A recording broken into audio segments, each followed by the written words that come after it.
there guys! Welcome back to my channel. This is me on 3 days before matapos ang ating hashtag 30 days with SJ challenge and before tayo magpunta sa ating big event. So today guys, good morning, good morning. I'm just having my black coffee and I just wanted to share with you my day today. Hindi ko alam kung anong tsura ko for today's video, guys. But, yes, I just wanted to share with you some things about today, kung kumusta naman ako sa ating naging hashtag 30 days with challenge. And let me know din sa comment section, guys, kung kumusta kayo. Dahil tayo ay nasa day 27 na. But anyway, first thing, I just wanted to share how I feel at the moment habang ginagawa si low carb on that 30 days. I-chika ko yan sa inyo and kung ano yung ating magiging meal for the day. Plus, dahil nga, diba, nag-hashtag 30 days with SJ tayo to stay low carb. Super excited akong i-share sa inyo, guys, ang ating fitting moment, kung ano yung isusuot natin sa ating big event na pupuntahan. So, i-reveal ko yan sa inyo soon kung ano ba yung big event na yan. But it's something really super close sa aking heart, guys. Kaya sobrang excited talaga ako. And kaya super napaka-memorable sa akin ang hashtag 30 days with SJ this September month. Pag-usapan muna natin guys, how is me so far sa ating hashtag 30 days with challenge. And first, yes, right now guys, number 1, feeling ko I'm back on track naman na. Kahit na hindi super perfect yung aking paggawa kay low carb in some days within that 30 days challenge. Number 1 is I feel na yung energy ko is super duper back. Number 2, ay yung mga symptoms ni PCOS ay hindi na natin masyado talagang nararamdaman. And ang one thing na super duper thankful talaga ako guys, na biggest symptoms ni PCOS ay yung monthly na dumadating na ang ating bisita. And that's very, very good. My emotions right now are really, really okay. So, sobrang laking tulong talaga ng hashtag 30 days with SJ for me. Well, tuloy-tuloy ko naman talagang ginawa si low carb guys since nung 2019, kahit na nadapa tayo way back 2021, tapos tuloy-tuloy na nun, 2022 hanggang ngayong 2023, kahit na medyo nadadapa-dapa nga, diba? So, bangon-bangon pa din. And I feel really, really great, guys. Super gusto kong i-share sa inyo yung mga recipes na basic pa more na po pwede ninyong gawin when it comes to doing low carb lifestyle. Abangan ninyo yan very, very soon. Pero, ayun, super okay naman ang aking pakiramdam. And I really hope na kayo ay makapag-share ng kumusta naman kayo. And I'm very excited dahil we have a winner para sa ating hashtag 30 days with SJ guys. Super nakaka-proud. Abangan nyo yan sa ating FB page. So, yun, super okay naman ako guys. Ngayon, I'm having a black coffee. Later, mga 11 or actually mga 12 noon na guys, ako makakapag first meal kasi yon ay ang aming lunch time together with my baby boy. So, normally guys, hindi talaga ako nagbe-breakfast. I'm just having water or yung aking black coffee. And mga ganon, 11 or 12 na yung aking first meal. So, lunchtime na. Tapos, mamaya, second meal ko will be our dinner. O kaya kapag nagutom ako, pagdating sa pamerienda time is mag-eggs ako or magsasalad ako, ganon.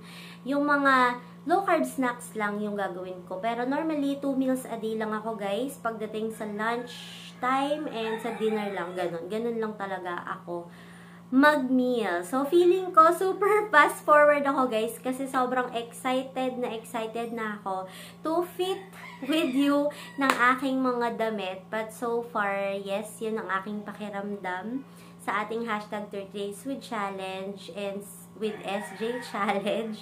Thank you sa mga sumabay sa atin, sa ating challenge na yan. So, kapit lang sa 3 more days, guys. Go.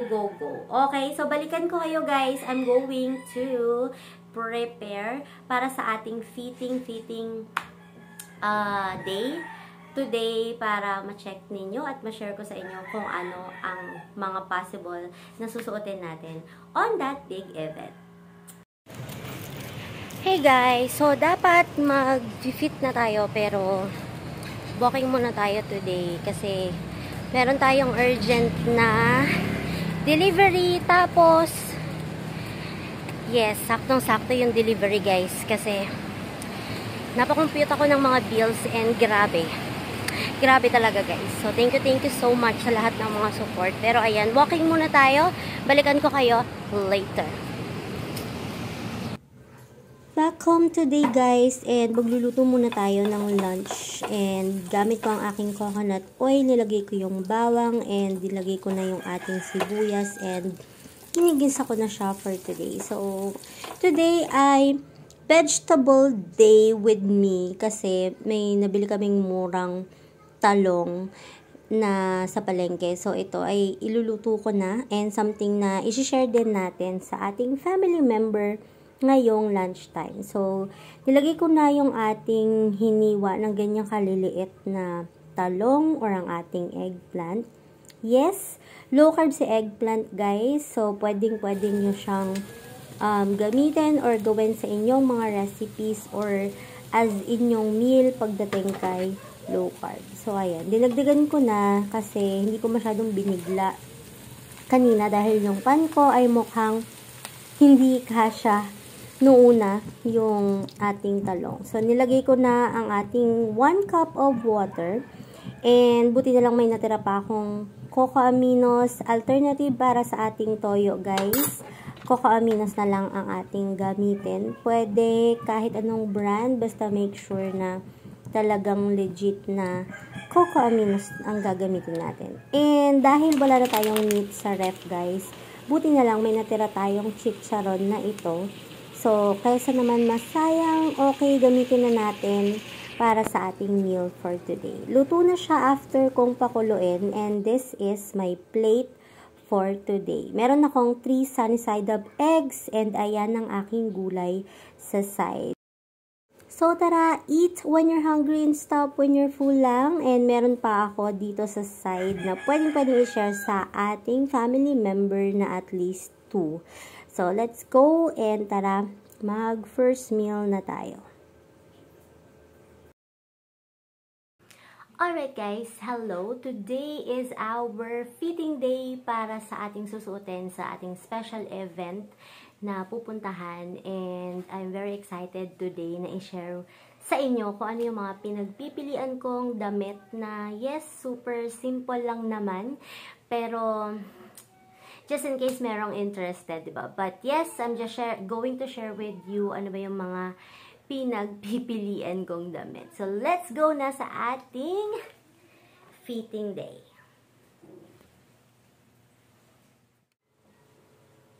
Para sa ating first choice, let's try this.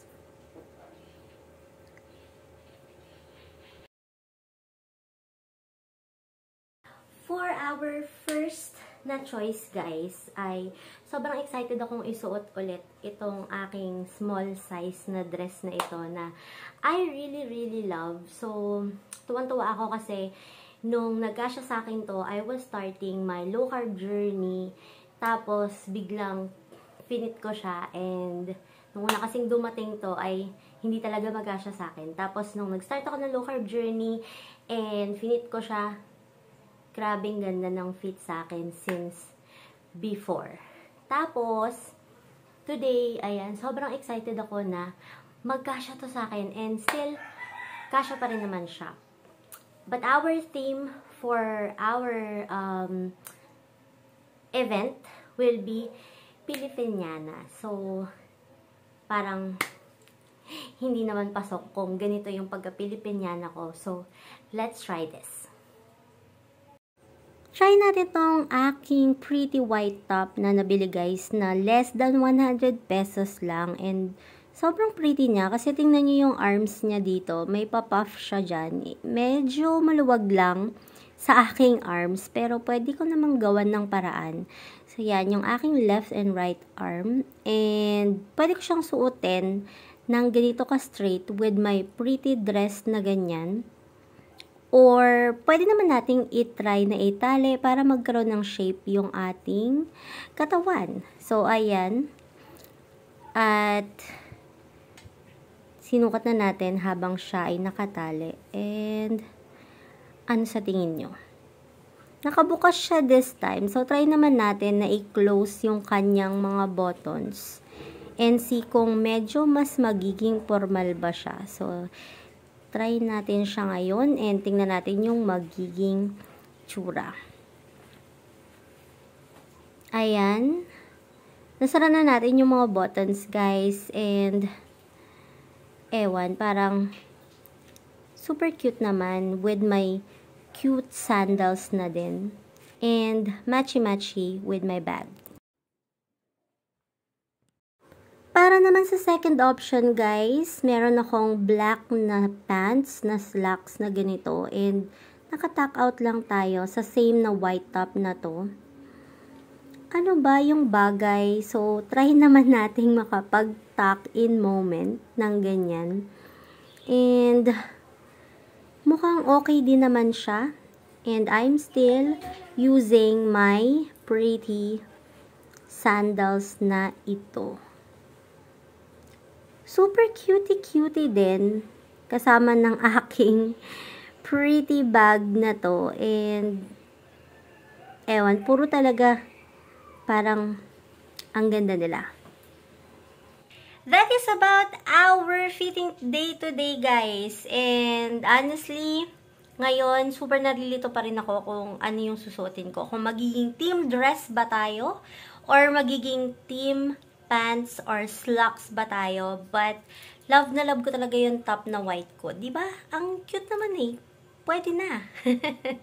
Pwede na kasi it's actually the moment naman yung makita yung mga special na tao on that event, yung pinaka mahalaga. But honestly, sobrang nalilito ako kasi I love dress.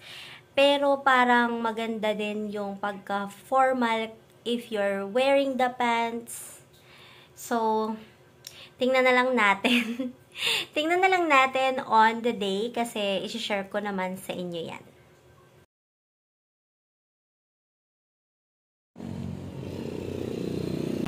Good morning guys! Ayan, sobrang na-miss natin ang walking sa morning. So, for today's video, lakad-lakad muna tayo para mas ma-refresh. So, ayan. Walking tayo for today.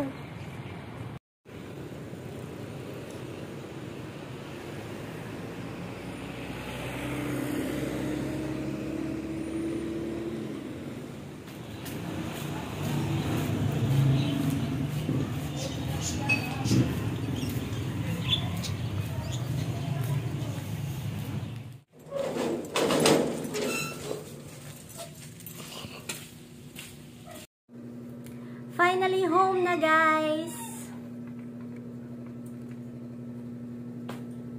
Ayan, wait lang.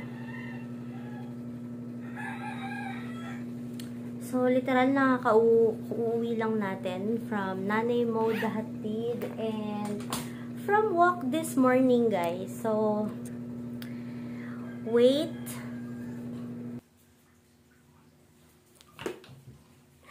Finally, home na everyone. So, hello, good morning. This is day 28 and I'm back from a short walk. So, pag-usapan muna natin, meron bang specific na exercise akong ginagawa? Pero, ayan, hihinga lang ako ng konti kasi kararating lang natin from walking. This is actually day 28 and kauuwi lang natin from our walking. So, para sa mga taong nagtatanong kung meron ba akong regular na exercise, may mga intense na routine ba akong ginagawa, Exactly, wala talaga.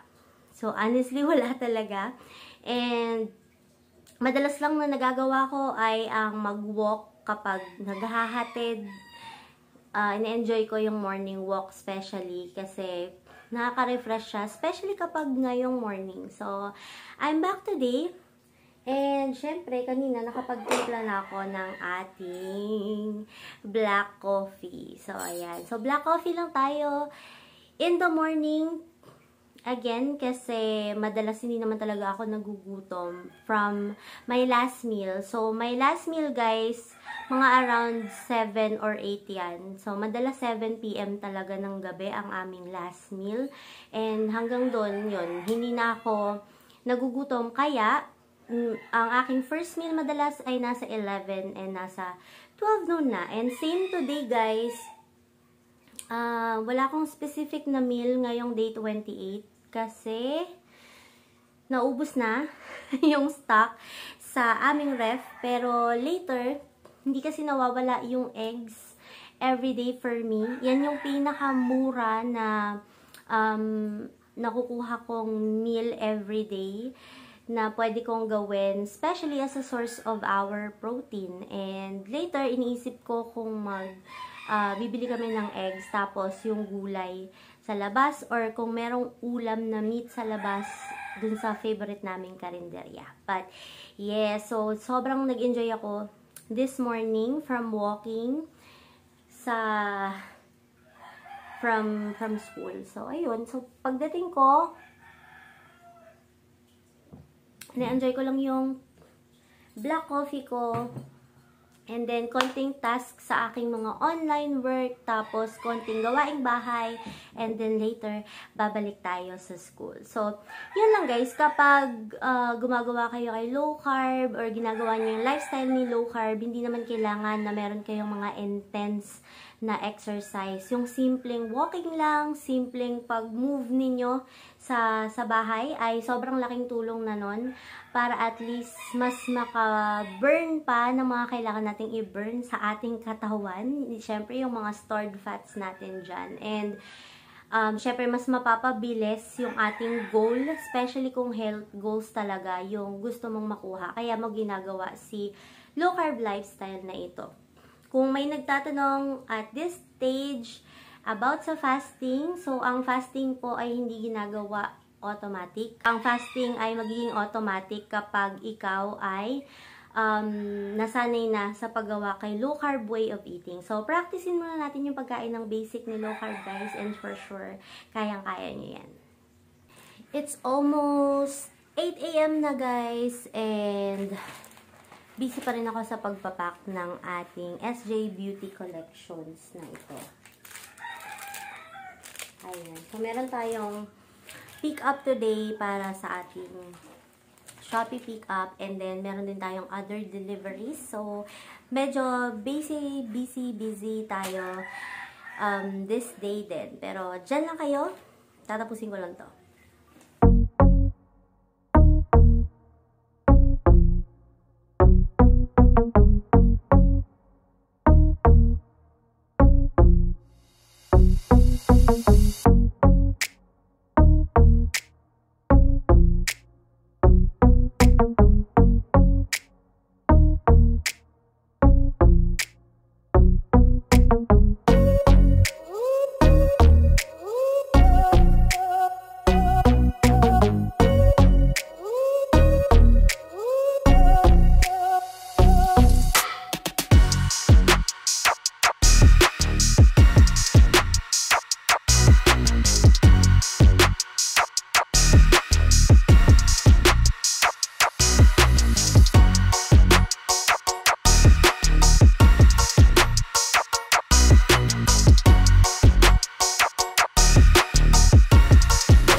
Hey guys, almost 10 AM na today, and ayan, nagtindera mode muna ako, and tingnan nyo yung coffee ko. Ayan, nag-go live tayo sa page natin kanina sa sa Shea Jella page and sa shop page na S&M Shop. So, ayan, nag-prepare ako and buti umabot pa yung aking black coffee. So, after this is magpe-prepare na ako para pumunta sa ating nanay mode sunduan. And check, medyo nagugutom na ba ako? Hindi pa. Sobrang refresh ko sa aking black coffee today. And ayan, naubos ko na nga siya. So later, magba-black coffee ulit tayo sa mga 1 to 2 na black coffee. Sa aking tasa na to, ang aking tinitake lang. So hanggang afternoon lang ang aking black coffee madalas. Mag-transform muna tayo bilang nanay mode. Babalikan ko kayo.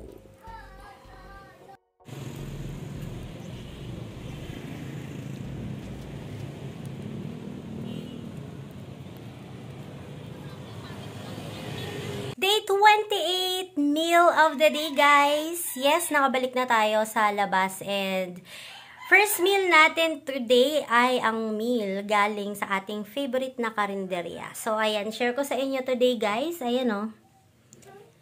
Okay, so kung makikita ninyo, guys, meron tayong pechay, tapos meron tayong pork dyan.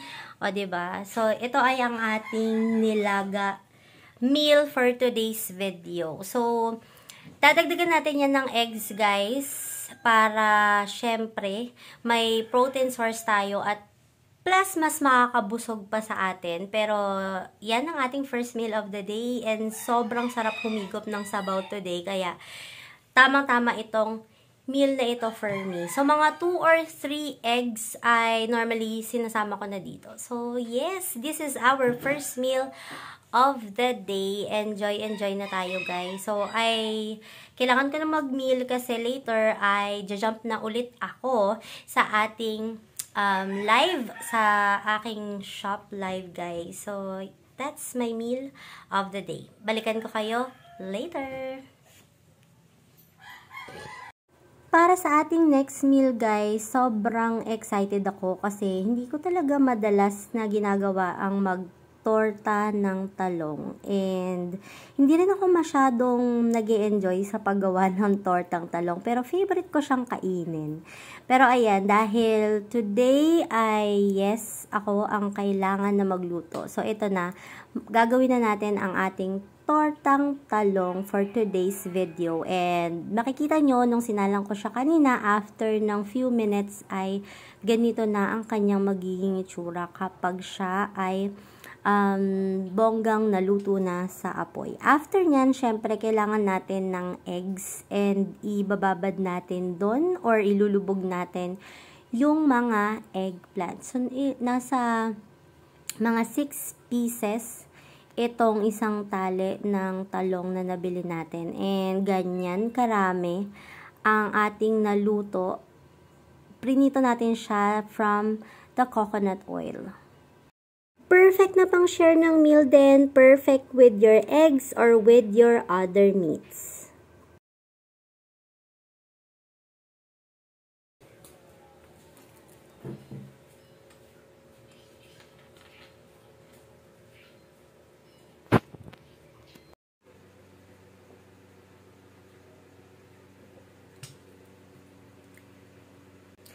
Hi everyone! Welcome to day 29. Yes, nasa day 29 na tayo, guys. And today is Friday and today is Shea Jella Day. So, in the morning, super busy sa aking PC sa pag-ayos ng mga files when it comes to online about Shea Jella, everything about Shea Jella on a Friday, and it's all about a vlog day. So, super busy and now I'm editing. But anyway, this day 29, this is me on day 29, guys. I hope you guys are still okay. But ngayon, eto, I'm just drinking my water.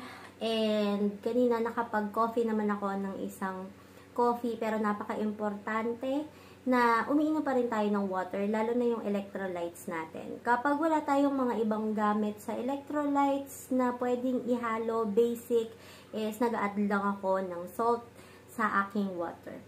For today's meal, guys, ay eto ang aking naging meal. Mga ilang araw na akong nagki-crave ng kakaibang egg naman. And wala akong ibang magamit na flour. So, today, super miss ko talaga tong kainin. Kaya, ayan. Napabili ako kanina ng eggs na yan. And, sinamahan ko ng vegetable. So, wala akong time. Sa sobrang busy ko din ngayon. Para magluto, kaya napabili ulit sa favorite na karinderya. So, yes, okay na okay din naman talagang bumili sa mga favorite ninyong karinderya, mga malalapit na karinderya, but make sure na alam natin at patuloy aralin yung mga basic na pwede nating i-take as our meal. Katulad ng ating gulay for today ay ang toge, yes, low carb naman po talaga siya. Pero yung mga nakahalo, katulad ng vegetable, if you are a beginner, tapos yung carrots, high carbs po siya. And yung tokwa na nakahalo kay toge, normally siya ay inflammatory, ibig sabihin masama yung effect niya sa katawan. Pwede siyang makasira sa ating katawan kapag overtime natin siyang tinitake. Now, yes, kapag nasa labas na niluto anything, ay papasok siya. Low carb pa rin, pero dirty low carb. So, if you are improving your health pa at this stage and you are still a beginner kay low carb, no muna tayo sa mga ganitong option. But for today, yes, that's my meal. So, babawi na lang ako on my second meal today and I'll do my best to share that with you. But one more day, guys, if meron kayong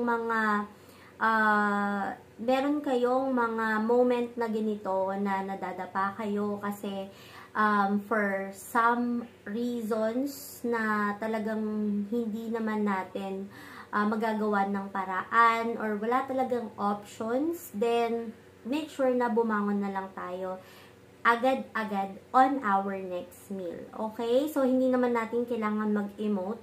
Basta bangon lang tayo on our next meal. So, one more day. Make sure to stay positive. Kaya nating matapos ang hashtag 30 Days with SJ Challenge, guys. Pagkatapos nito, hopefully, ay ipagpatuloy nyo pa rin ang ating lifestyle. So, yun, guys. I'm on editing mode for today. And I will do my best na i-update kayo up until on our 30th. Hello, day 30th na, guys, and sharing with you my very basic low carb meal pero super sarap. So, let's go at gawa tayo ng ating cabbage rice for today's video. So, coconut oil, bawang, and sibuyas ay iginisa lang natin, and hiniwa ko si cabbage ng maliliit na ganito. And nilalagay ko na siya ngayon sa ating pan. Maraming alternative na rice replacement, pero favorite ko talagang gawin si cabbage kasi medyo mas mura siya kaysa sa mga cauliflower, tapos hindi siya ganun kahirap na i-prepare. And yan, kung makikita ninyo, diba, mukhang napakadami niya talaga.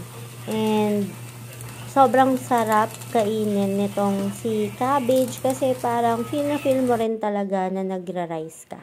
Hinalo-halo ko lang siya, and after few minutes, ganyan yung kanyang magiging itsura kapag na-mix na natin ang ating panggisa. After mga 2 to 3 minutes, ilalagay na natin ang ating scrambled eggs. So, diba? So, mga 2 scrambled eggs ay okay na yan.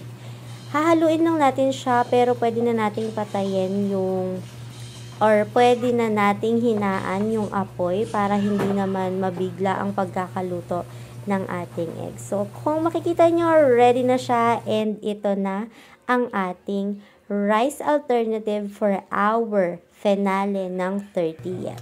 Sobrang sarap i-partner ng ating adobong pork puti, guys. Sobrang sarap ng meal na to talaga. I hope naman natutunan kayo dito sa ating vlog guys from the 27th to 30th, and I hope na makagawa pa tayo ng another video na may mas matututunan pa kayo and more meals to go. Thank you so much everyone. I hope na may mga improvement din sa inyo. I hope na na-enjoy nyo rin ang hashtag 30 days with SJ challenge na ito. I'll see you on my next vlog.